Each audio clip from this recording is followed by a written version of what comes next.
Good morning students. आज हमारी इस वीडियो में हम आपको हमारे टेस्ट पेपर के सॉल्यूशन के बारे में, जो कि हमने लेसन नंबर 11 का आपका कल हमारी वीडियो में हमने टेस्ट लिया था, आपको हमारे यूट्यूब चैनल का आपका टेस्ट लिया था, जिसमें कई स्टूडेंट्स ने लगभग सही जवाब दिए हैं। फिर भी जो स्टूडेंट्स ने मुझे कॉपी सेंड नहीं कर पाए, मैं अपने इस वीडियो के द्वारा उनको इस पेपर का सॉल्यूशन सेंड कर रहा हूं। आप अपने लेवल पे उन क्वेश्चनों का सटीक आंसर चेक करिए और आप अपनी मार्किंग कीजिए, ठीक है स्टूडेंट्स। लेकिन एक बात ध्यान रखिए, ये क्वेश्चन आपके पास वन वर्ड रिलेटेड क्वेश्चंस थे।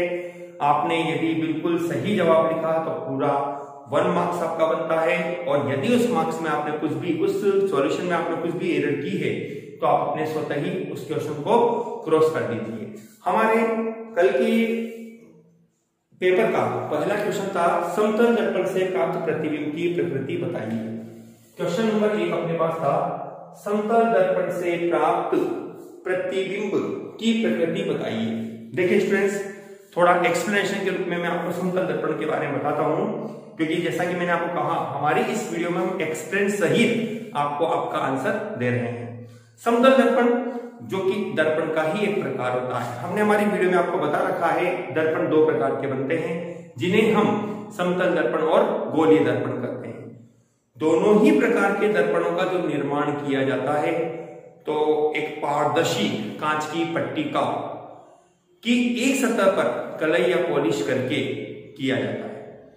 यदि आपके पास एक कांच की पट्टिका समतल आकार की होती है, समतल होती है, तो ऐसे दर्पण को हम समतल दर्पण कहते हैं। और यदि ये गोलीय या वक्रीय होती है, तो उसे हम गोलीय दर्पण का रूप देते हैं, ठीक है स्टूडेंट्स। तो हमने पढ़ा था, समतल दर्पण से जो प्रतिबिंब बनते हैं उसमें 3 तरह की विशेषता पाई जाती है। नंबर 1 के रूप में कि प्रतिबिंब जो भी बनेगा वो आभासी होगा। कैसा होगा? आभासी। आभासी प्रतिबिंब की विशेषता के रूप में हम जानते हैं कि इन प्रतिबिंबों को सीधा ही पर्दे पर प्राप्त नहीं किया जा सकता। देखो, कई बार स्टूडेंट्स दिमाग में बात आती है कि सर हम वास्तविक और आभासी प्रतिबिंब की पहचान कैसे करें। तो देखो स्टूडेंट्स, मैं इसका एक लॉजिकल बताता हूं, थोड़ा लगभग ट्रिक है, लगभग 100% ट्रिक नहीं है आपकी ये।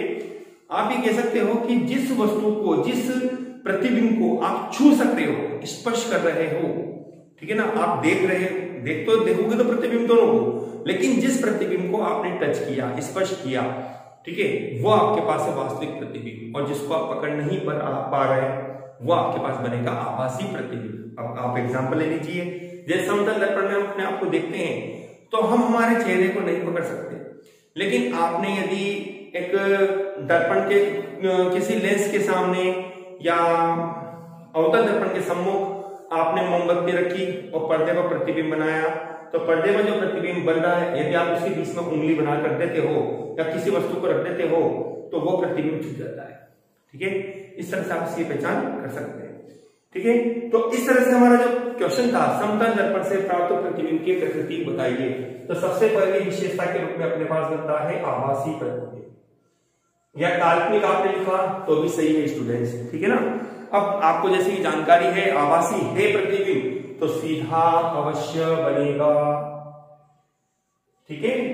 चलिए, ये तो आपने 2 बातें बता दी, लेकिन आप इसके साथ में इस क्वेश्चन का आंसर आप यूं भी दे सकते हो, मतलब इसमें और ऐड कर सकते हो कि इसके द्वारा जो भी प्रतिबिंब बनता है वह पार्श्व प्रतिबिंब होता है। जैसे मैंने अपनी वीडियो में बताया था, पार्श्व का मतलब है, जैसे आपने फॉर एग्जाम्पल P लिखा, यहां आपने समतल दर्पण रखा, तो इसका पार्श्व प्रतिबिंब होगा बाएं से दाएं की ओर, उल्टा की, ठीक है ना। ऊपर से नीचे पानी में बनता है ये प्रतिबिंब, पानी में बनता है ये प्रतिबिंब, कांच में आपके पास बाएं से दाएं बनेगा। तो हमारे पास यहां जो विशेषता बनती है इसकी पार्श्व प्रतिबिंब की, पार्श्व का मतलब होता है बाएं से दाएं के रूप में, ठीक है ना। और यह प्रतिबिंब सदैव अनावर्धित होता है, अनावर्धित होता है। समतल दर्पण के द्वारा जो भी प्रतिबिंब बनता है वह अनावर्धित होता है।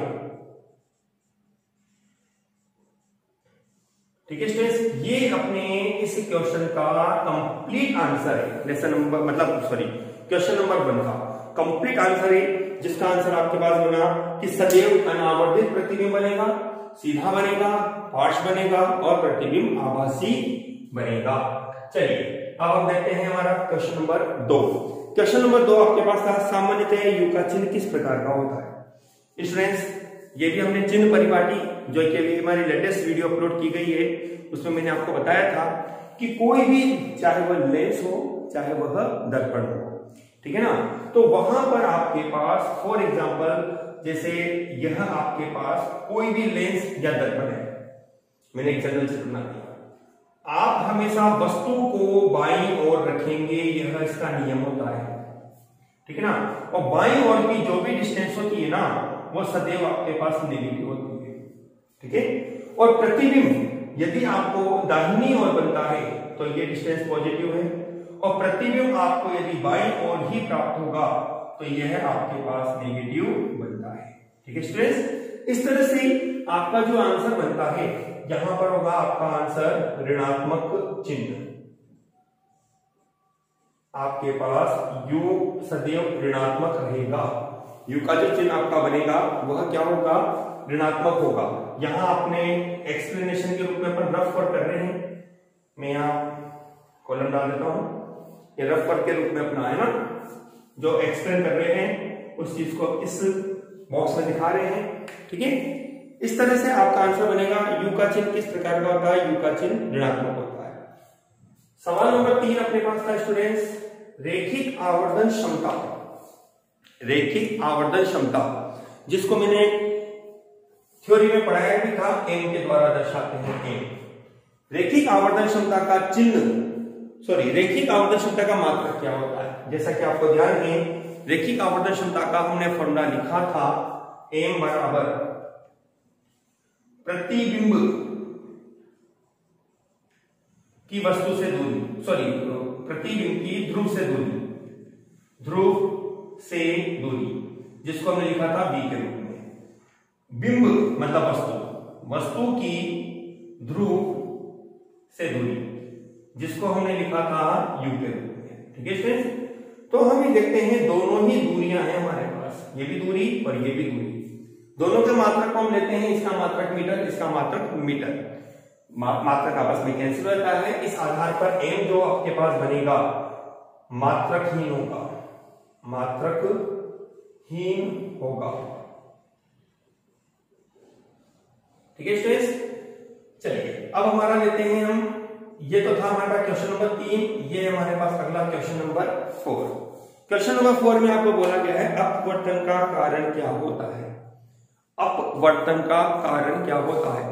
थोड़ा सा देखिए स्टूडेंट्स, ये अब आपके नए सिलेबस में जो बन रहा है कोविड-19 के अकॉर्डिंग सिलेबस में से आपको हटा दिया गया है इस टॉपिक को, लेकिन मेरी बात सजेशन के रूप में आप मानिए, क्योंकि आगे फ्यूचर क्लास आपकी नीट और IIT आपका इंतजार कर रही है, तो वहां की दृष्टि से आपको ये चीज पढ़ना अति आवश्यक होता है।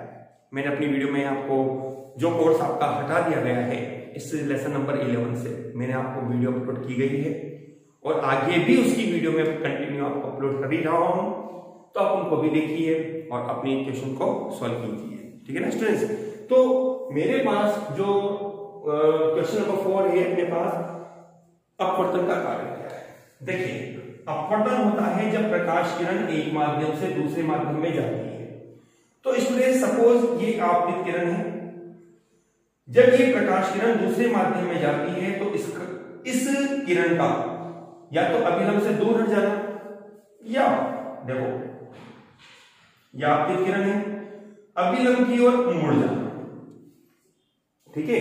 आपतित किरण का अभिलंब से दूर हट जाना या अभिलंब की ओर मुड़ जाना, यही अपवर्तन होता है। लेकिन यह होता क्यों है, यह होता है वेग परिवर्तन के कारण। तो आपका बिल्कुल सटीक आंसर बनता है इसमें, वेग परिवर्तन के कारण अपवर्तन होता है, वेग परिवर्तन के कारण ठीक है स्टूडेंट्स, सुनिए मेरी बात को। और यहाँ पे एक चीज एक्सप्लेन और करता हूं मैं आपको। कई से के दिमाग में बात होगी कि सर हमने यूं लिखा कि प्रकाश किरण एक माध्यम से दूसरे माध्यम में जाती है तो अपवर्तन होता है। बात तो सही है आपकी, लेकिन यदि मान लीजिए हमें ये पता नहीं है कि माध्यम कौन सा है, ठीक है ना, आपको तो दे दिया गया है कि भाई एक प्रकाश किरण है, आप इसको इंटर करवाओ। अब आपको कैसे पता लगे, तो इसकी पहचान करने का तरीका है या तो आप उसको कंटिन्यू निगरानी रखें, ठीक है। और यदि कोई डायग्राम आपको दे रखा है आप उसमें पहचान सकते हैं कब, जब आपके द्वारा विलंब बनेगा, ठीक है। यदि प्रकाश किरण सीधी निकल जाती है तो इसका मतलब यह हुआ कि दोनों माध्यम एक जैसे हैं या एक ही माध्यम है, वहां अपवर्तन नहीं होगा, ठीक है ना स्टूडेंट्स। चलिए अब हमारा क्वेश्चन नंबर बनता है 5। क्वेश्चन नंबर 5 आपको क्या कहता है, n2 1 less than 1, n2 1 less than 1 से क्या तात्पर्य है, से क्या तात्पर्य है। देखिए स्टूडेंट्स ये चीज काफी प्रॉब्लमेटिक है और ध्यान से सुनना, ध्यान से समझना, आपको आंसर याद होगा बोर्ड पे। ओके देखो, हम स्नेल के नियम से जानते हैं, स्नेल के नियम से थोड़ा एक्सप्लेनेशन है ये आपके पास, मतलब रटने से ज्ञान नहीं बढ़ेगा, आप समझेंगे तो क्यों आया कैसे आया तो आपकी नॉलेज परमानेंट रहती है, ठीक है ना। Sine I upon sine R is equal to होता है n2 1, हमने पढ़ा है ये, ठीक है। हमने इसको लिखा n2 बटे n1, ठीक है साहब, क्लियर है हमारे पास। अब इसका मतलब ये हुआ स्टूडेंट्स यहां पर n2 अपॉन n1 आपको बोल रहा है ये लेस देन 1 है साहब, एक से कम है। अपन आते हैं नीचे, sine I upon sine R का मान मुझे लेस देन 1 लाना है, एक से कम लाना है। कब होगा पॉसिबल ये पॉसिबल सर कब होगा, जब आप आई का मान कम लोगे, आर का मान ज्यादा लोगे, ठीक है ना। क्योंकि अपन जानते हैं कि sine 0, sine 30, sine 45, sine 60, sine 90, अपने पास होता है 0, 1/2, 1/√2, √3/2 और 1। हम जैसे जैसे कोण बढ़ा रहे हैं साइन का मान बढ़ रहा है, ठीक है ना। तो मुझे इस मान को 1 से छोटा लाना है। 1 से छोटा कब आएगा, जब अंश छोटा होगा, ठीक है ना। अंश छोटा होने का अर्थ हो गया कि हर को बड़ा करो आप। अब हर को बड़ा कब होगा, जब आर का मान आपके पास क्या होगा, ग्रेटर देन आई होगा, ठीक है ना। ग्रेटर देन क्या होगा, आई होगा। ये इसका एक्सप्लेनेशन है, आप इसका स्क्रीनशॉट लेके अपनी नोटबुक में भी नोट कीजिए। मैं इस तरह से हर लेसन के भी आपको 35 या 30 क्वेश्चन के रूप में आपका टेस्ट लेता रहूंगा। इससे आपके एक नंबर के क्वेश्चन कंप्लीट भी होंगे। लेकिन स्टूडेंट ऐसा नहीं समझे कि सर ये हमारे आउट ऑफ कोर्स है, पढ़े सब, टारगेट रखिए नीट आएगी, ठीक है स्टूडेंट। हमारा आंसर बनेगा यहाँ पे क्वेश्चन नंबर 5 का आंसर होगा R greater than R. Question number 6 पे बनाते हैं। क्वेश्चन नंबर 6 हमें क्या कहता है, अपवर्तनांक n वो क्रांतिक कोण में संबंध लिखिए। अपवर्तनांक n व क्रांतिक कोण में संबंध लिखिए, ठीक है स्टूडेंट्स। ये रफ चल रहा है, निकल गया। हम जानते हैं देखो students, sine I upon sine R होता है, ठीक है, n2 1 या n2 बटे n1, या आप n2 1 ही रहने दीजिए, कोई दिक्कत नहीं है। अब हम जानते हैं क्रांतिक कोण पर, क्रांतिक कोण I बराबर IC, तो अपने पास बनता है R बराबर 90 डिग्री। इसलिए आपके पास बनेगा sine IC upon sine 90 degree is equal to n2 1, ठीक है। हम चूंकि ये पूर्ण आंतरिक परावर्तन की घटना है और पूर्ण आंतरिक परावर्तन की घटना में प्रकाश किरण को आप सघन माध्यम से विरल माध्यम में प्रवेश करवाते हैं, ये सबसे अनिवार्य शर्त है। क्योंकि क्रांतिक कोण की स्थिति आपको पूर्ण आंतरिक परावर्तन की स्थिति में ही प्राप्त होती है। तो ऐसी स्थिति में स्टूडेंट्स आपको ये वैल्यू लिखनी होगी 1/n1। ये उत्क्रमणीयता की शर्त होती है, इसकी उत्क्रमणीयता की, मैं स्टार डाल देता हूं, अपनी नोटबुक में लिखिएगा उत्क्रमणीयता, अपवर्तन में आती है स्टूडेंट्स। उत्क्रमणीयता की शर्त आपके पास होती है यह n21 इक्वल टू 1/n1, ठीक है। इसलिए आपके पास बनेगा साइन IC बराबर होगा 1/n1, ये आपका आंसर बनता है, ठीक है। हम इसको लिख सकते हैं sign IC equal to 1/n1, ठीक है। क्वेश्चन नंबर अपन आते हैं 7 पे। देखो इसमें अपवर्तनांक आ गया और क्रांतिक कोण भी आ गया, दोनों के बीच में संबंध है। हालांकि आपके कोर्स में नहीं है, लेकिन जैसा मैंने कहा आगे फ्यूचर क्लास के लिए आप इनको पढ़ें जरूर, याद जरूर करें। हमारे पास क्वेश्चन नंबर 8 अपने पास, क्वेश्चन नंबर 7 बनता है गोलीय पृष्ठ द्वारा अपवर्तन का सूत्र लिखिए। ये हमने हमारी वीडियो में बता भी रखा है और एक काफी बेहद इंपॉर्टेंट टॉपिक के रूप में भी है, जिसका सिंपल फॉर्मूला हमारे पास बनता है n2/v minus n1/u equal to n2 minus n1/r। Students, इस फॉर्मूले में n1 और n2 जो आपको प्राप्त हो रहा है, n1 और n2, n1 आपके पास है प्रथम माध्यम का अपवर्तनांक, n2 आपके पास है द्वितीय माध्यम का अपवर्तनांक, u आपके पास है वस्तु की ध्रुव से दूरी, v आपके पास है प्रतिबिंब की ध्रुव या प्रकाश केंद्र से दूरी, और r आपके पास बनती है वक्रता त्रिज्या। सॉरी, प्रकाश केंद्र ही बोलना ज्यादा उचित है यहाँ पे ध्रुव की तुलना में, क्योंकि ध्रुव आपके पास होता है दर्पण में, ठीक है। तो हम कहते हैं u ध्रुव, सॉरी वस्तु की प्रकाश केंद्र से दूरी, v अपने पास होता है प्रतिबिंब की प्रकाश केंद्र से दूरी, और r होती है वक्रता त्रिज्या। चलिए क्वेश्चन नंबर अपन लेते हैं 8, जिसमें आपको बोला गया है वास्तविक प्रतिबिंब के लिए m किस प्रकार का होता है। वास्तविक प्रतिबिंब के लिए m किस प्रकार का होता है। देखिए स्टूडेंट्स, मैंने अपनी ही वीडियो में आपको m का मान रखने की 3 ट्रिक आपको दिए, 2 मेथड आपको दिए, उसके 3 ट्रिक 2 मेथड, जिसमें मेरे पास सिंपल फॉर्मूला बनता था m बराबर माइनस के v/u होता है सर, ठीक है ना।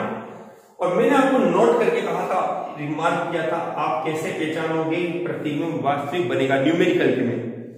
मैंने आपको कहा था यदि वास्तविक प्रतिबिंब होता है ना, वास्तविक प्रतिबिंब के लिए, वास्तविक प्रतिबिंब के लिए आपको ध्यान रखना है कि v और u दोनों के चिन्ह एक जैसे होने चाहिए, है ना। दोनों के चिन्ह एक जैसे होने चाहिए, एक जैसे होने चाहिए। जैसे यदि u नेगेटिव, u तो नेगेटिव रहेगा, v भी नेगेटिव रहना चाहिए यहां पे आपके पास, ठीक है ना। और यदि आपको काल्पनिक प्रतिबिंब बनाना है, काल्पनिक प्रतिबिंब के लिए इसी का उल्टा कर दीजिए आप, v और u दोनों के चिन्ह आपके पास अलग अलग होंगे, दोनों के चिन्ह विपरीत होंगे, विपरीत, ठीक है। एक तरीका तो ये है आपके पास। दूसरा तरीका ये है आपके पास, यदि आपके पास वास्तविक प्रतिबिंब बनता है तो m हमेशा नेगेटिव होगा वास्तविक प्रतिबिंब के लिए। पहली ट्रिक आपके पास, सेकंड ट्रिक में आपके पास है वास्तविक प्रतिबिंब के लिए, वास्तविक प्रतिबिंब के लिए m आपके पास हमेशा नेगेटिव होगा, और आभासी प्रतिबिंब या काल्पनिक प्रतिबिंब के लिए m आपके पास हमेशा पॉजिटिव बनेगा। तो अपना क्वेश्चन था स्टूडेंट्स कि वास्तविक प्रतिबिंब के लिए m किस प्रकार का होता है। m आपके पास होता है ऋणात्मक, m जो आपके पास बनेगा वो हमेशा ऋणात्मक होगा। चलिए क्वेश्चन नंबर 9 लेते हैं अपन।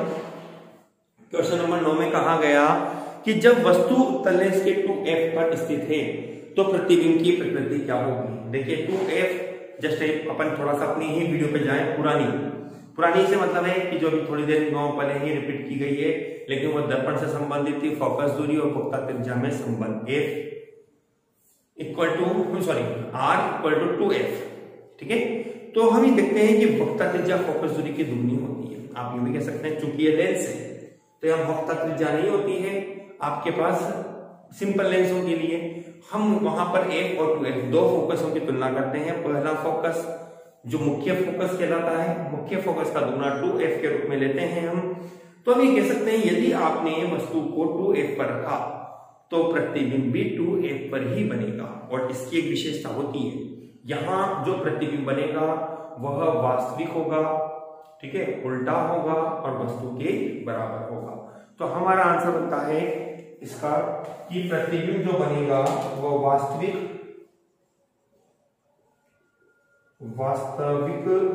उल्टा व वस्तु के बराबर होगा, वस्तु के बराबर होगा।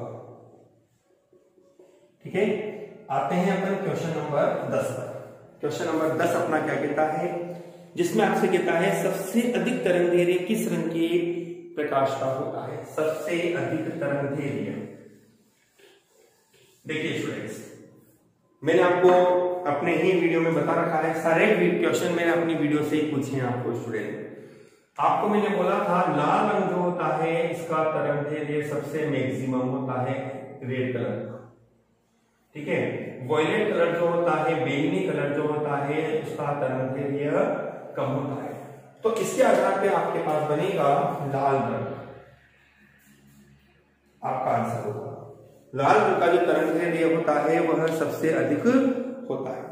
क्वेश्चन नंबर 11 के रूप में था स्टूडेंट्स आपके पास, ये थोड़ा डिफरेंट सवाल था, नॉलेज के लिए सवाल था, आपकी जीके क्वेश्चंस या आपके आईक्यू लेवल या आपके 10th स्टैंडर्ड को ध्यान रखते हुए क्वेश्चन मैंने आपको दिया था, जिसमें आपको मैंने बोला था हीरे का अपवर्तनांक कितना होता है। तो इसमें हीरे का अपवर्तनांक होता है 2.42, मात्रक नहीं आता है, मैंने आपको कहा है अपवर्तनांक मात्रकीन और विमाहीन राशि होती है, ठीक है ना। अगला सवाल अपने पास बनता है इसका क्वेश्चन नंबर 12, सबसे कम विचलन किस रंग के प्रकाश का होता है। सबसे कम विचलन, देखिए प्रिज्म पे अपने देखा था कि जब प्रिज्म पर हमने एक श्वेत प्रकाश किरण को आपतित किया था इस तरह से, तो हमने देखा था कि लाल रंग ऊपर, वायलेट सबसे नीचे और बीच में येलो आती है। जब हम इसको आगे की ओर बढ़ाते हैं तो लाल रंग, येलो कलर और वायलेट कलर, तो लाल रंग का जो विचलन कोण था वो था डेल्टा आर के रूप में, ठीक है ना। तो हम ये देखते हैं कि लाल रंग के लिए विचलन कोण सबसे कम प्राप्त होता है, लाल रंग का विचलन कोण सबसे कम आपको प्राप्त होता है, ठीक है स्टूडेंट्स। इसी प्रकार से क्वेश्चन नंबर 13 आपके पास था, सॉरी मैंने यहाँ लाल रंग का विचलन आपके पास सबसे कम मात्रा में प्राप्त होता है। अगला सवाल आपके पास था कि प्रिज्म कोण का मान लिखिए। जैसा कि मैंने आपको कहा था कि प्रिज्म जो होता है एक समबाहु त्रिभुज के रूप में होता है, जिसका प्रत्येक कोण आपके पास होता है 60 डिग्री के रूप में, ठीक है ना। तो अपने पास यहाँ पर कंडीशन बनती है कि प्रत्येक डिग्री आपके पास बनेगी 60 डिग्री के रूप में। ये आपके पास प्रिज्म कोण का मान होगा। मैंने आपको बोला भी था कि प्रैक्टिकल के दौरान आपको प्रिज्म कोण एक नियत मान मानकर चलना होता है, जिसमें आपके पास ए का मान आपको लिखना होता है। प्रिज्म कोण को ए के द्वारा लिखा जाता है, ए बराबर होता है 60 डिग्री के रूप में, ठीक है स्टूडेंट। अगला सवाल क्वेश्चन नंबर बनता है आपका 14। क्वेश्चन नंबर आपका बनता है 14। क्वेश्चन नंबर 14 में आपको बोला गया था लेंस क्षमता किस प्रकार की राशि है। लेंस क्षमता, लेंस क्षमता, लेंस क्षमता आपको किस प्रकार की राशि होती है, इसको आपको बताना था, ठीक है ना। लेंस क्षमता के रूप में जैसा कि अपन जानते हैं कि लेंस क्षमता P बराबर होती है अपने पास 1/f, फोकस दूरी के व्युत्क्रम। आपके पास लेंस क्षमता एक अदिश राशि होती है, ठीक है। लेंस क्षमता एक अदिश राशि होती है। यदि स्टूडेंट्स आपसे पूछता ना कि लेंस क्षमता का मात्रक लिखिए, तो आपको मात्रक लिखना था डायप्टर। यह इसका मात्रक होता है डायप्टर, कैपिटल डी से इसको डिनोट करते हैं, ठीक है। उत्तल लेंस के लिए धनात्मक और अवतल लेंस के लिए यह ऋणात्मक होता है। हमारे पास ध्यान रखिएगा यदि आपसे पूछा किस प्रकार की राशि है तो आपको उसका आंसर देना है सदिश अदिश में, ठीक है। और यदि मात्रक पूछता ना ये तो आपको मात्रक बताना होता है डायरेक्टर या मीटर इनवर्स भी आप इसको बोल सकते थे, ठीक है स्टूडेंट्स। इस तरह से अपना ये क्वेश्चन नंबर बनता है 14। हाँ तो स्टूडेंट्स अपने 14 सवाल कंप्लीट हो चुके हैं पेपर के। अब हम हमारे 15 क्वेश्चन नंबर 15 पे आते हैं। मैं इसको मिटा देता हूं पहले, ठीक है। क्वेश्चन नंबर 15 अपना चलेगा अब।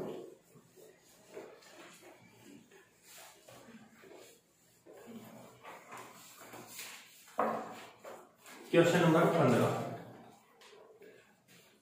क्वेश्चन नंबर 15 में मैंने आपको दिया था कि जल का क्रांतिक कोण कितना होता है। तो स्टूडेंट ध्यान रखिए, एक मैंने आपको अपनी वीडियो में बता भी रखा है, कोई ऐसी डिफरेंस बात आपके पास नहीं है कि जल का क्रांतिक कोण को हम लिखते हैं IC से। आपके पास इसका आंसर बनता है 48.75 डिग्री, ठीक है। ये एक फिक्स वैल्यू है स्टूडेंट्स, जिनको आपको याद रखना चाहिए। हालांकि आपके कोर्स में अब नहीं है, लेकिन जैसा मैंने आपको कहा आगे फ्यूचर क्लासेस के लिए आपको इन चीजों को याद रखना जरूरी है, याद रहना चाहिए आपके पास।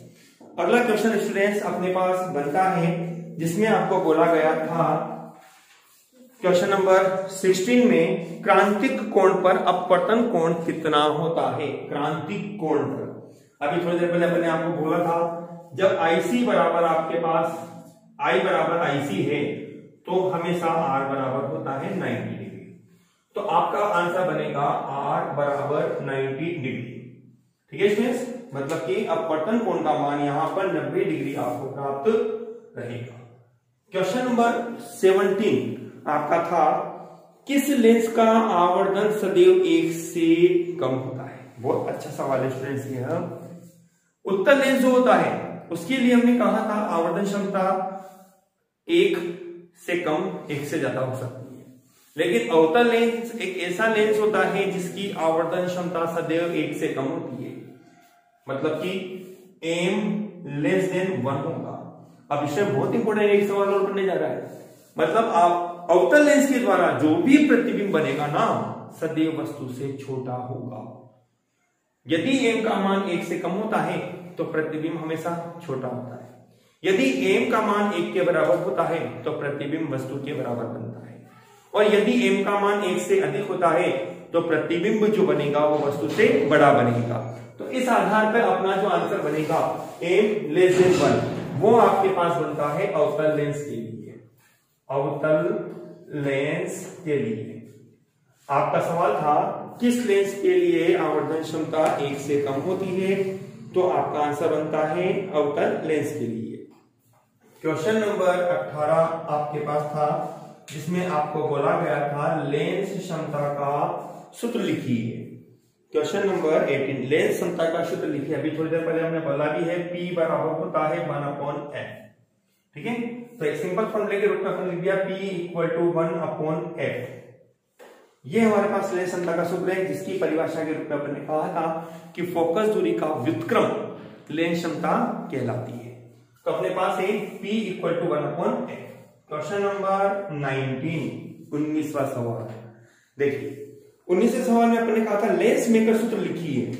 लेंस मेकर जिसको लेंस निर्माता सूत्र भी कहा जाता है, गोलीय पृष्ठ द्वारा अपवर्तन के सूत्र से आप इस फॉर्मूले को सॉल्व कर सकते हैं, जिसमें हमारा आंसर आता है 1/f = n21 - k1 1/r1 - 1/r। देखो स्टूडेंट्स कुछ ध्यान देना, एक बेहद इंपॉर्टेंट टॉपिक भी आपका ये इस माध्यमिक शिक्षा बोर्ड परीक्षा 2021 के लिए, ठीक है, जिसमें 1/f फोकस दूरी, n21 सापेक्ष अपवर्तनांक जिसको अपन कहते हैं माध्यम 1 के सापेक्ष माध्यम 2 का अपवर्तनांक, 1/r1 मतलब कि प्रथम वक्र पृष्ठ की त्रिज्या, r2 द्वितीय वक्र पृष्ठ की त्रिज्या। तो यहां कुछ बातों का ध्यान रखना। सवाल आपके पास एक नंबर में यह भी हो सकता था कि एक लेंस निर्माता किस तरह के सूत्र का उपयोग करता है। तो आपको क्या है, स्टूडेंट थोड़ा डाउटफुल हो गया है क्वेश्चन का आंसर कि सर हम ये लिखें कि लेंस निर्माता सूत्र का उपयोग करता है, क्या फॉर्मूला लिखें। देखिए स्टूडेंट्स आपको यहां पर फॉर्मूला कंपलसरी बन जाता है, फॉर्मूला लिखना है आपको। 1/f equal to n/1 - 1 1/r1 - 1/r2। सवाल यूं भी हो सकता था, एक लेंस निर्माता लेंस मेकर सूत्र का उपयोग करता है लेकिन फोकस दूरी नेगेटिव आती है, बताओ कौन सा लेंस है।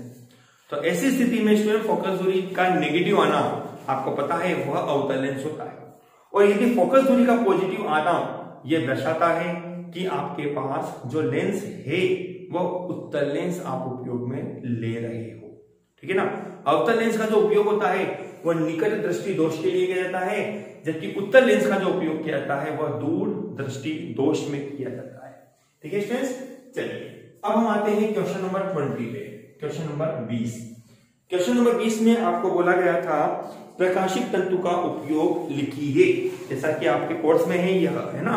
अब देखो स्टूडेंट, प्रकाशिक तंतु तो आपके कोर्स में दे दिया लेकिन पूर्ण आंतरिक परावर्तन आपके कोर्स में हटा दिया, इसलिए क्योंकि प्रकाशीय तंतु जो होता है वह पूर्ण आंतरिक परावर्तन की घटना पर ही आधारित है। तो सजेशन है पढ़ना जरूर उस टॉपिक को भी।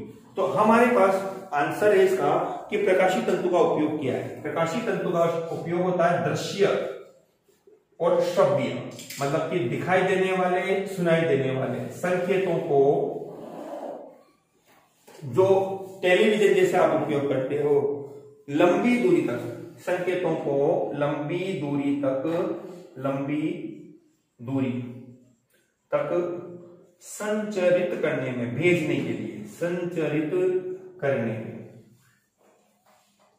इसका उपयोग किया जाता है, ठीक है स्टूडेंट्स। इस तरह से ये 20 क्वेश्चन आपके हुए। क्वेश्चन नंबर 21 पे अपन आते हैं। क्वेश्चन नंबर 21 आपको क्या कहता है? क्वेश्चन नंबर 21 कहता है अभिसारी लेंस कौन सा होता है। बहुत इजी सवाल है। अभिसारी लेंस, देखिए जैसा मैंने आपको कहा लेंस दो प्रकार के बनते हैं, अवतल और उत्तल। अवतल लेंस बीच में से मोटे, किनारों से पतले होते हैं। ये आपतित किरणों को बिंदु पर, किसी बिंदु पर फोकसित करते हैं। इसलिए अवतल लेंस जो होता है, उत्तल लेंस जो होता है उसको हम अभिसारी लेंस कहते हैं, जबकि अवतल लेंस क्या करता है? अपसारित करता है, फैलाता है। इसलिए उस लेंस को, अवतल लेंस को अपसारी लेंस के नाम से जाना जाता है। अपना सवाल है स्टूडेंट्स क्वेश्चन नंबर 21 में अभिसारी लेंस कौन सा होता है? तो सीधा सा आंसर हो गया आपका उत्तल लेंस। उत्तल लेंस को अभिसारी लेंस भी कहते हैं, ठीक है students. Question number 22, question number 22 पे अपन आते हैं। क्वेश्चन नंबर 22 में आपको बोला गया है कि 10 सेंटीमीटर त्रिज्या वाले अवतल लेंस की फोकस दूरी क्या होगी? 10 सेंटीमीटर त्रिज्या वाले अवतल लेंस की फोकस दूरी क्या होगी? थोड़ा सा मिस्टेक हो गया यहाँ पे कि अवतल 10 सेंटीमीटर फोकस दूरी वाले अवतल दर्पण है स्टूडेंट्स। यह आपको भी थोड़ा, आप भी यूज में ले सकते थे कि सर उसका तो कोई फॉर्मूला बनता नहीं है, तो अपने पास फॉर्मूला होता है इसका रफ वर्क के रूप में आपको दे रखा है 10 सेंटीमीटर फोकस दूरी, एक बराबर माइनस के 10 सेंटीमीटर है। आर बराबर अपन जानते हैं चूंकि 2f होता है तो आर बराबर आपके पास 10 सेंटीमीटर त्रिज्या है, 10 सेंटीमीटर त्रिज्या, आर का मान आपको दे रखा है, ठीक है। तो अपने पास बन जाता है f equal to R upon 2 minus के 10/2। माइनस क्यों लिया? क्योंकि अवतल बोला है इसमें, ठीक है ना। अवतल दर्पण है, पेपर में करेक्शन है आपका हो थोड़ा सा। और f इक्वल टू आपका बन जाता है माइनस के 5 सेंटीमीटर। आप डायरेक्ट आंसर लिखा तो भी आपके पूरे नंबर है, आपने सॉल्व करके लिखा तो भी पूरे नंबर है, लेकिन आपको क्योंकि 1 वर्ड से रिलेटेड था आपको डायरेक्ट आंसर लिख देते तो ज्यादा बेटर रहता। f बराबर माइनस के 5 सेंटीमीटर, ठीक है। क्वेश्चन नंबर आपका बनता है 23। क्वेश्चन नंबर 23 में आपका आंसर क्या बनेगा? क्वेश्चन नंबर 23 आपको बोला गया है आपतन कोण 30 डिग्री है तो परावर्तन कोण क्या होगा? क्योंकि परावर्तन के नियम पर आधारित है। परावर्तन में हमने कहा है आपतन कोण का मान परावर्तन कोण के बराबर होता है, I इक्वल टू R। तो ऐसी स्थिति में आपतन कोण I इक्वल टू 30 डिग्री है तो अपवर्तन कोण का मान भी आपके पास 30 डिग्री बनेगा। आपतन कोण I और अपवर्तन कोण R दोनों का आंसर बनेगा 30। हाँ तो स्टूडेंट्स जैसा अभी मैंने आपको बोल दिया कि अपवर्तन कोण परावर्तन के नियम से I बराबर R होता है, इसलिए आपतन कोण और परावर्तन कोण का मान बराबर होगा। I equal to R equal to 30 degree आपका आंसर बनेगा।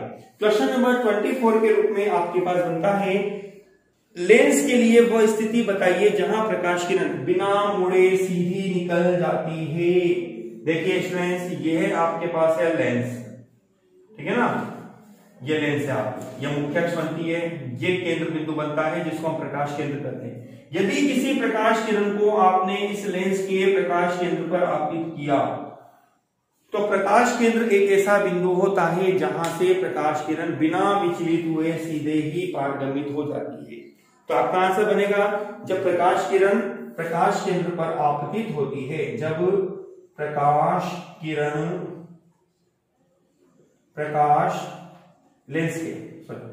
लेंस के प्रकाश केंद्र पर आपतित होती है, प्रकाश केंद्र पर आपतित होती है। ठीक है स्टूडेंट्स, इस तरह से अपने पास ये क्वेश्चन नंबर 24 कंप्लीट होता है। हम आते हैं हमारे 25वें सवाल पर। लेंस सूत्र लिखिए, बहुत इजी है स्टूडेंट्स, हालांकि अपने कोर्स में होकर भी नहीं है ना, मैं ये नहीं कहूंगा नहीं है, अपने कोर्स में है।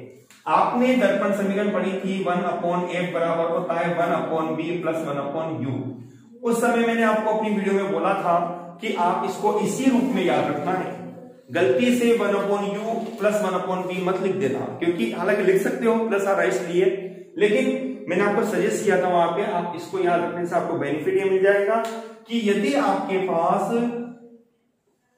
दर्पण होता है तो प्लस का चिन्ह आता है, और यदि लेंस होता है तो आपको माइनस चिन्ह उपयोग में लेना होता है। ठीक है ना, तो आपका आंसर बन जाएगा 1/f बराबर होगा 1/b - 1/u। इस तरह से आपका यह क्वेश्चन नंबर 25 होता है, जिसमें आपके पास लेंस सूत्र के रूप में 1/f = 1/v - 1/u आपको प्राप्त होता है। क्वेश्चन नंबर 26 आपके पास है, उत्तल लेंस की पहचान आप किस प्रकार से करेंगे। अभी थोड़ी देर पहले मैंने आपको बोला था उत्तल लेंस वे लेंस होते हैं जो बीच में से मोटे और किनारों से पतले होते हैं, आपतित किरणों को अभिसारित करते हैं, मतलब कि एक ही बिंदु पर फोकसित करते हैं, इसलिए हम इन्हें उत्तल लेंस अभिसारी लेंस के नाम से भी जानते हैं। लेकिन यहां पर आपको जवाब लिखना था, ये लेंस बीच में से मोटे व किनारों से पतले होते हैं, किनारों से पतले होते हैं। ठीक है ना स्टूडेंट्स, ये अपने पास बनता है क्वेश्चन नंबर 26। अवतल लेंस दो तरह के हैं अपने पास, अवतल लेंस बीच में से पतले होंगे, किनारों से मोटे बनेंगे। चलिए हम आते हैं क्वेश्चन नंबर हमारे 27 पर। क्वेश्चन नंबर 27 अपने को क्या कहता है, प्रतिनिधित प्रकाश की तीव्रता किस पर निर्भर करती है। देखिए स्टूडेंट्स, इसकी मैंने आपको वीडियो नहीं डाली है क्योंकि अभी तक हम हमारे वीडियो में नहीं पहुंचे, लेकिन जैसा कि यूनिट टेस्ट था, आगे भी इस लेसन का दोबारा से एक बार और यूनिट टेस्ट होने जाएगा। प्रतिनिधित प्रकाश की जो तीव्रता होती है या मात्रा होती है वह प्रकाश के तरंगदैर्घ्य के व्युत्क्रमानुपाती होती है। ठीक है ना, आप यूं कहिए कि जिस रंग का तरंगदैर्घ्य अधिक होगा उसका प्रकीर्णन कम मात्रा में होता है। ठीक है ना, व्युत्क्रमानुपाती के रूप में। तो हमने कहा यहाँ पर क्वेश्चन नंबर 27 के रूप में कि प्रकीर्णित प्रकाश की तीव्रता किस पर निर्भर करती है। हमारा आंसर बनेगा आपतित प्रकाश के तरंगदैर्घ्य पर, आपतित प्रकाश के तरंगदैर्घ्य पर। ये आपका सटीक और शॉर्ट आंसर बनता है, तरंगदैर्घ्य पर यह डिपेंड करती है। जैसा ध्यान रखिएगा, मैं फिर बोल रहा हूं, जैसे कई एग्जांपल है प्रकीर्णित प्रकाश से संबंधित। आकाश का नीला दिखाई देना, नीला रंग चूंकि बैंगनी रंग के सिब्लिटी रंग होता है जिसका तरंगदैर्घ्य कम होता है, तरंगदैर्घ्य कम होने के कारण वो रंग ज्यादा मात्रा में फैलता है, इसलिए आकाश नीला दिखाई देता है। खतरे का निशान लाल रखा जाता है, यहां पर भी हमारे पास जैसे हम कहते हैं लाल रंग का तरंगदैर्घ्य कम होता है तो लाल रंग का तरंगदैर्घ्य अधिक होता है तो वह कम मात्रा में फैलता है। ठीक है, और उसका वेग अधिक होता है तो वो रंग प्रेक्षक की आंखों पर सबसे पहले पहुंचता है। हमारे पास इसका ही क्वेश्चन नंबर 28 आपका बनता है। 28 क्वेश्चन में आपको बोला गया है सबसे अधिक अपवर्तनांक किस रंग के प्रकाश का होता है। देखिए स्टूडेंट, सारे क्वेश्चन एक साथ ही आ गए आपके पास पेपर में। अपने पास सबसे अधिक अपवर्तनांक किस रंग के प्रकाश का होता है। थोड़ा ध्यान दीजिए इस चीज को भी। मैं आपको पॉइंट लिख रहा हूं यहाँ पे, लैम्ब्डा मैक्सिमम। आपके पास होता है लाल रंग का, ठीक है ना, और वेग होता है आपके पास लाल रंग का, ठीक है। और आपके पास जो अपवर्तनांक होता है जिसको मैं लिख रहा हूं n से, वो होता है इसका कम, ये मैक्सिमम है, ये मिनिमम होता है आपके पास, इसका रेड कलर का आपके पास, ठीक है। एक आप इसके फॉर्मूले को इस तरह से याद रख सकते हो, v equal to n lambda, इससे याद रखिए, ये मेरी ट्रिक है बनाई हुई, ये कोई फॉर्मूला आपके पास नहीं है, एक जनरल ट्रिक के रूप में मैंने बना रखा है। यदि आप इसको v को छुपा देते हो तो आपके पास बनता है लेमडा प्रोपोर्शनल 1/n, जिसका तरंग अधिक है उसका अपवर्तनांक कम बनेगा, ठीक है। तो इस आधार पर अपने से सवाल पूछा गया है, प्रकीर्णित सबसे अधिक अपवर्तनांक किस रंग के प्रकाश का होता है। अब लाल का तो कम है, ठीक है, लेमडा मिनिमम सबसे ज्यादा होता है वॉयलेट कलर का, और वी मिनिमम होता है अपने पास वॉयलेट कलर का, लेकिन अपवर्तनांक जो एन होता है मैक्सिमम आपके पास बनता है वॉयलेट कलर का। तो आपका आंसर स्पेस यहां बनता है बैंगनी रंग। बैंगनी रंग का जो अपवर्तनांक होता है वह आपके पास सबसे अधिक होता है, बैंगनी रंग के प्रकाश का अपवर्तनांक सबसे अधिक आपको प्राप्त होता है। इस तरह से स्टूडेंट्स अपने ये 28 सवाल पूरे होते हैं। अब हम इसको मिटा के बाकी के शेष सवालों को भी देखते हैं।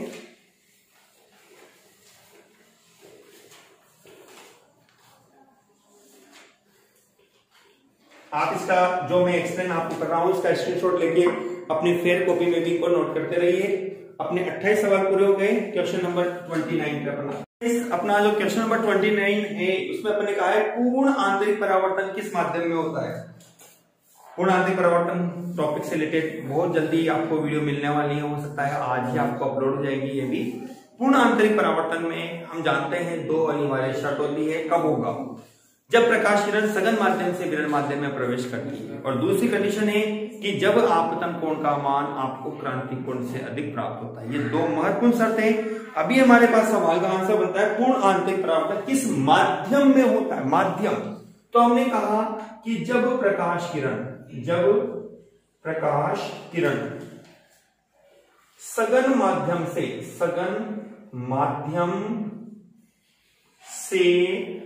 विरल माध्यम में प्रवेश करती है, विरल माध्यम में प्रवेश करती है,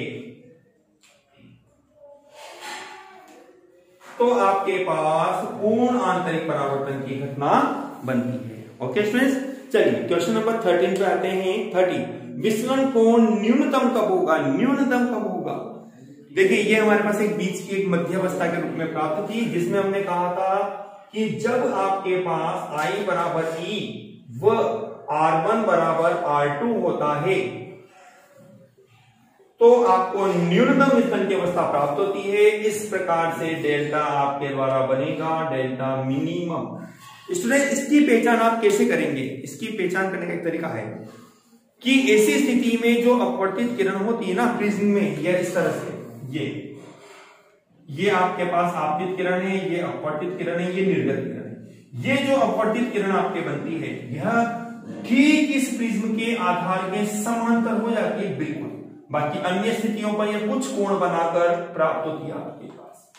केवल एकमात्र स्थिति है जब I बराबर E होगा तो R1 बराबर R2 हो जाएगा, विचलन कोण न्यूनतम बनेगा। पूरी प्रिज्म के लिए केवल एकमात्र अवस्था बनती है यह जब विचलन कोण का मान आपको यहां पर न्यूनतम प्राप्त होगा। ठीक है स्टूडेंट्स, अपन आते हैं अपने क्वेश्चन नंबर 31 पर। क्वेश्चन नंबर 31 आपको क्या कहता है, यह जिसमें आपको बोला गया है माइनस के 2D और प्लस के 2D क्षमता वाले P1 बराबर माइनस के 2D, P2 प्लस के 2D क्षमता वाले लेंस क्षमता की लेंस क्षमता क्या होगी, बहुत इजी है। P बराबर P1 प्लस P2 माइनस के 2 प्लस के 2 इक्वल टू 0। आपका आंसर बनेगा इसका 0। यदि स्टूडेंट्स यहां पर मैंने आपको फोकस दूरी पूछी होती तो क्या कहते हैं आप 1/f बराबर P। तो P आपके पास 0 है तो आप लिख सकते हो यहाँ पे f बराबर होगा 1/p, मतलब कि 1/0 तो f इक्वल टू हो जाएगा इनफाइनाइट। और यदि ये जैसे ही f इक्वल टू इनफाइनाइट होता है तो यह आपके पास बदल जाता है किसमें, एक समतल दर्पण में, क्योंकि समतल दर्पण की ही फोकस दूरी अनंत होती है। ठीक है स्टूडेंट्स, चलिए अपन लेते हैं क्वेश्चन नंबर अपना 32 क्या कहता है आपको, जल्दी से देखिए।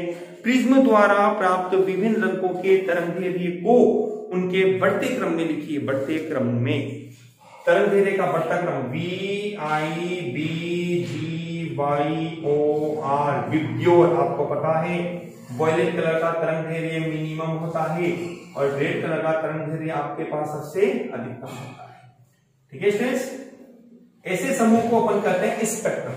ये जो विब्ग्योर बना हुआ है इसका जो समूह आपके पास पर्दे पर प्राप्त होता है उसको हम स्पेक्ट्रम कहते हैं।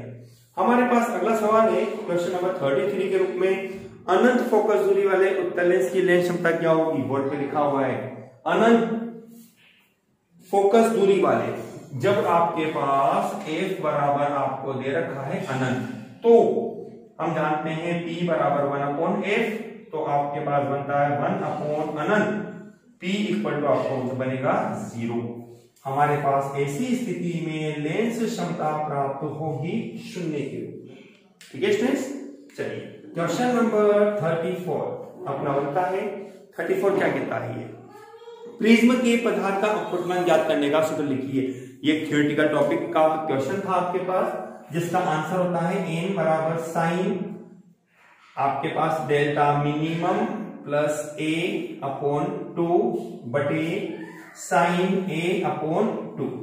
ठीक है, यहां आपके पास a जो होता है ये आपके पास होता है प्रिज्म कोण, जो कि एक कांस्टेंट वैल्यू है जिसका मान आपके पास होता है 60 डिग्री के रूप में। डेल्टा आपके पास एक न्यूनतम विचलन कोण, न्यूनतम विचलन कोण आपके पास होता है, जिसको आप ग्राफ की सहायता से ज्ञात करते हैं। एन आपके पास एक प्रिज्म के पदार्थ का अपवर्तनांक, पदार्थ का अपवर्तनांक। ठीक है स्टूडेंट्स, इस चीज को आपको अपने कॉपी में लिखने की जरूरत नहीं थी, ये तो मैंने एक्सप्लेनेशन के लिए आपको यहाँ पर लिख दिया है कि कौन सी चीज कौन सी भौतिक राशि किस सैंपल को प्रदर्शित करती है। क्वेश्चन नंबर 35 अपना आखिरी सवाल पेपर का, जिसमें आपको बोला गया है 2 से अधिक लेंसों के संयोजन की कुल आवर्धन क्षमता कितनी होती है। कुल आवर्धन क्षमता, देखिए स्टूडेंट्स, जब कुल आवर्धन क्षमता बोलता है ना तो कई बार स्टूडेंट के दिमाग में बात आती है कि सबको जोड़ दो, नहीं, यहां आपको जोड़ना नहीं है। कुल आवर्धन क्षमता के रूप में आपके पास बनती है कुल आवर्धन क्षमता m बराबर होगी m1 into m2 into up two into mn। ये स्ट्रेस सदिश गुणा नहीं है, ये एक सिंपल गुणा है। ठीक है ना, क्योंकि मैंने अभी आपको बताया है अपने ही क्वेश्चन में, मैंने आपको बोला गया है कि रेखीय आवर्धन क्षमता एक अदिश और विमाहीन और मात्राहीन राशि होती है। ठीक है स्टूडेंट्स, आई होप स्टूडेंट्स आपको वीडियो अच्छी लगी होगी। ठीक है ना, और इन क्वेश्चनों के आंसर आप अपनी फेयर कॉपी में नोट करिए। ठीक है, और आप इन क्वेश्चनों के आंसरों को आपने जो मुझे आंसर शीट भेजी है आप खुद सेल्फ चेक कीजिए, जो करेक्ट है उसको करेक्ट करिए और जो गलत है उसको क्रॉस करके मुझे आप अपनी मार्किंग अपने व्हाट्सएप ग्रुप पे जो हमारा बना हुआ है उस पर आप मुझे इस सहायता से मैं आपको और भी जो पॉइंट्स अपने पास है और अपन सॉल्व करते रहेंगे। ओके स्टूडेंट्स, अपनी इस वीडियो को अधिक से अधिक शेयर करो और ज्यादा से ज्यादा कमेंट करिए।